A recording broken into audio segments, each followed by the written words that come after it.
Сейчас я вам показываю сорт актинидии Женева. Итак, сейчас я сорву несколько ягодок. Вот так выглядит ягода актинидии аргуты. Здравствуйте, мои дорогие друзья, гости, подписчики моего канала, садоводы и огородники.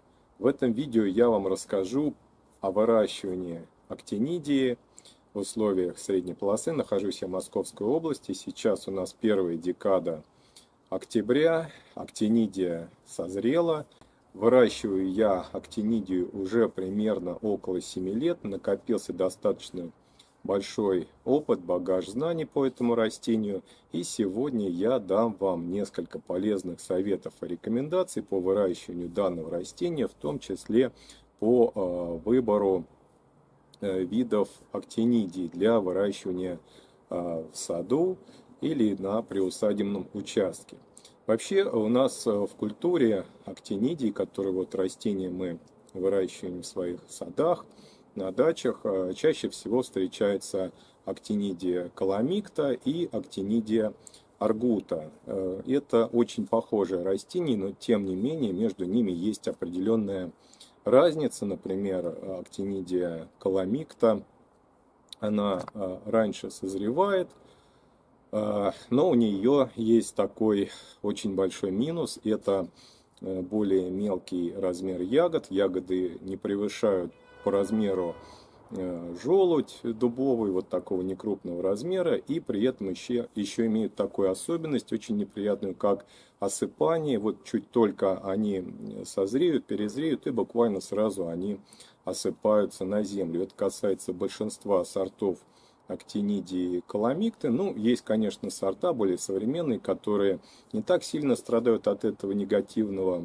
фактора, но тем не менее приходится уже спелую ягоду собирать из земли, либо перед тем, как ее собрать, расстилать под лианами, это лианы актинидии, расстилать какой-то укрывной материал, допустим, агроспан, и ждать, пока ягодки осыпятся на него, и уже с него собирать.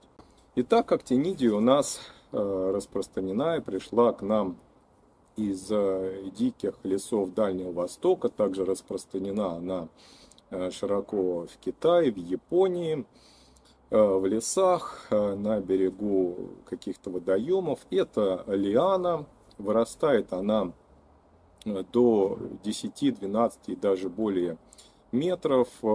Прикрепляется она обычно к растениям, если в дикой природе, то есть ползет по стволам, либо по каким-то склонам, цепляется за более развитые высокие растения и по ним взбирается уже наверх. Конечно, при выращивании в условиях дачи, сада нужно будет соорудить шпалеру, либо какую-то пергулу. Также прекрасно актинидия обовьет беседку. Это, пожалуй, идеальное растение для того, чтобы создать вот такую глухую зеленую тень в местах отдыха, чтобы что-то притенить.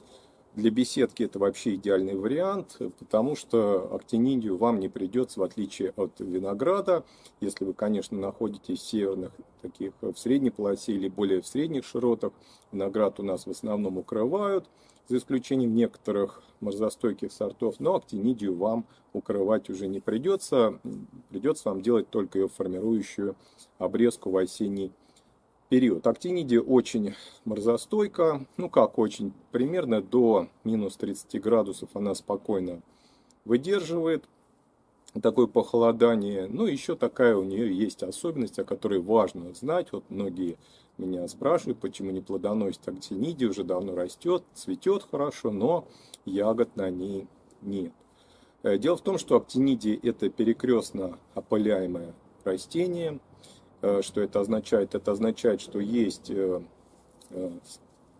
растения женского типа цветения, ну еще их называют девочками, и есть растения мужского типа цветения, которые называют опылителями, ну или мальчиками. Так вот, на два женских растения нужен обязательно рядом посадить, вам нужно будет рядом посадить опылитель, мальчика, то есть растение с мужским типом цветения. А вообще обычно сажают одно мужское растение и 5-7 женских растений, если вы хотите получить богатые урожаи вкусных и полезных ягод. Я не буду сейчас очень глубоко удаляться в тему пользы ягод актинидий. Посмотрите эту информацию, можете на Википедии почитать. Ягода очень полезная, она рекордсмен по содержанию витамина С, очень полезна для гипертоников, для людей, страдающих сердечно-сосудистыми заболеваниями, а также для людей, страдающих какими-то желудочно-кишечными проблемами с желудком. Очень полезное растение, улучшает пищеварение и благотворно влияет в целом на организм. Сейчас я изменю вид камеры, покажу вам урожай, расскажу немножко о сортах, которые я выращиваю. Напоминаю, что я нахожусь в Московской области, и это актинидия аргута. При выборе видов актинидий, сортов, я очень рекомендую вам обратить внимание все-таки на актинидию аргуту, потому что это более предпочтительный вариант, ягоды с нее не осыпаются, единственное, они созревают в более поздние сроки. Примерно в конце сентября, в начале октября ягода уже готова к сбору и набирает большое количество сахара. Для тех, кто решит выращивать актинидию на своем садовом участке, будет приятным сюрпризом то, что во время цветения данное растение источает очень приятный цитрусовый аромат. Пройти невозможно, хочется остановиться и подышать вот этим приятным запахом этого необыкновенно полезного и красивого растения. По сортам я, конечно, рекомендую вам обратить внимание на самые ранние сорта. Если вы будете покупать растения в питомниках, просто попросите, чтобы вам подобрали такие сорта, которые созревают в самые ранние сроки. Ну и, конечно, актинидию все-таки советую высаживать аргуту. Ну что ж, сейчас первая декада октября. У нас были уже небольшие заморозки. В целом растение уже, как вы видите, начинает сбрасывать листья. Естественно, происходит листопад. И этот момент как раз совпадает с моментом полного созревания ягод на актинидии аргуте. Сейчас я вам показываю сорт актинидии Женева. У нее достаточно крупные, как вы видите, ягоды, гораздо крупнее, чем у актинидии каламикты. Ну, чуть попозже мы их обязательно поставим на весы, ягодку, и взвесим. Вот обратите внимание, как расположены ягоды вот такими, ну, я бы сказал, гроздями очень красивыми. Располагаются на плодовых веточках. Достаточно урожайная культура, должен вам сказать. При наличии опылителя и правильной агротехники способна дать большое количество урожая. Шпалера, на которой я выращиваю актинидию, имеет форму буквы Т, Т-образная форма. Высота шпалеры примерно около 2 метров. И смотрите, натянуты, вот здесь вот не очень хорошо видно, но здесь натянуто несколько рядов проволоки. И, соответственно, проволока натянута между столбами. Расстояние между соседними столбами примерно около 4 метров. Расстояние между соседними растениями примерно 1,5 метра. В середине как раз у меня растет опылитель. Мальчик, он немного поменьше, чем соседние растения женского типа. Но, тем не менее, цветет и опыляет будущий урожай. Итак, сейчас я сорву несколько ягодок. Они плотно висят на веточках, на плодоножках. И это, конечно, большой плюс. Смотрим на весы. 8,9 граммов. 8 граммов. Ну так вот, до 10 граммов примерно ягодки на актинидии аргуте вы можете получить. Конечно, есть более крупноплодные сорта, современные и вкусные. Вот так выглядит ягода актинидии аргуты на срез. Посмотрите, очень сильно напоминает киви. На вкус также очень похоже на киви. Вкусно и полезно. В целом актинидия достаточно неприхотливое растение, но вам потребуется для формирования красивой незагущенной кроны, конечно, ежегодная обрезка, Обрезка проводится в осенний период, примерно в те же сроки, что и обрезка винограда.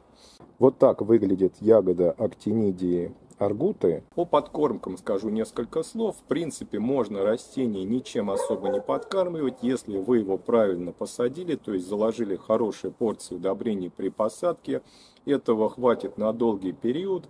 Ну и еще, конечно, скажу вам, что корни растения уходят очень далеко, поэтому подкормить его, в принципе, достаточно сложно. Оно само себе найдет тот необходимый элемент питания, который ему нужен. Если же вы все-таки захотите подкормить каламиту, то это можно сделать специализированными. Если вы все-таки захотите подкормить, это можно сделать с помощью органических удобрений, таких как перегной, либо компост. Единственное, что скажу вам, не любят актинидия подкормку золой и доломитовую муку. При посадке актинидии я рекомендую добавлять в посадочную яму кислый торф, потому что данное растение предпочитает либо нейтральную почву, либо почву слабо кислой реакции. По вредителям и болезням в моих условиях я не могу вам ничего сказать, так как не было никаких болезней, никаких вредителей на данном растении я не наблюдал. Оно даже у меня тлей не поражается, тем более какими-то болезнями также не поражается. Возможно, в других регионах, более южных, имеются какие-то проявления болезней на данном растении. Если вы с такими сталкиваетесь, обязательно напишите, поделитесь вашим опытом в комментариях. Будет всем интересно. Растение достаточно влаголюбивое, и если долго стоит сухая погода, засуха, я, конечно, рекомендую растение поливать по мере возможности. Ну, а вообще достаточно хорошо оно противостоит неблагоприятным условиям, плохой экологии. Сажать актинидию лучше в наших условиях, в условиях средней полосы, на максимально солнечные и теплые места. Если вы выращиваете ее в более южных регионах, в условиях Ростовской области, Краснодарского края, либо Крыма, то там, конечно, желательно растение сажать в более тенистые места, поскольку оно не любит слишком жаркой погоды, слишком яркого солнца. В средней полосе оно, конечно, хорошо относится к таким условиям, потому что у нас не так много солнечных и теплых дней за лето. А вот на юге оно, конечно, может повести себя не очень хорошо в таких очень жарких местах и сухих. Поэтому выбирайте в соответствии с вашими условиями климатически соответствующее место посадки. В Московской области я рекомендую выбирать такие места, где актинидия получает максимум солнца. Примерно такие места, где вы выращиваете виноград, там же подойдет и актинидии, такие условия. Ягоды актинидии очень приятны на вкус. Лично мне они напоминают вкус киви. Есть такие сорта, во вкусе ягод которых присутствуют фруктовые нотки, в том числе аромат и вкус дыни. Есть такие сорта, вы можете о них почитать, найти в интернете информацию. Ну и, конечно, если вы хотите выращивать на своем участке такие прекрасные и полезные ягоды, то в этом нет ничего сложного. Вы уже поняли, я вам сегодня рассказал максимум информации, которая я считаю наиболее важна для начала успешного выращивания актинидии на садовом дачном участке. Если у вас остались какие-либо вопросы, вы можете задать их в комментариях. В комментариях вы также можете поделиться вашим опытом выращивания актинидии в ваших условиях. Всем будет интересно. Всем большое спасибо за просмотр. Хороших вам урожаев.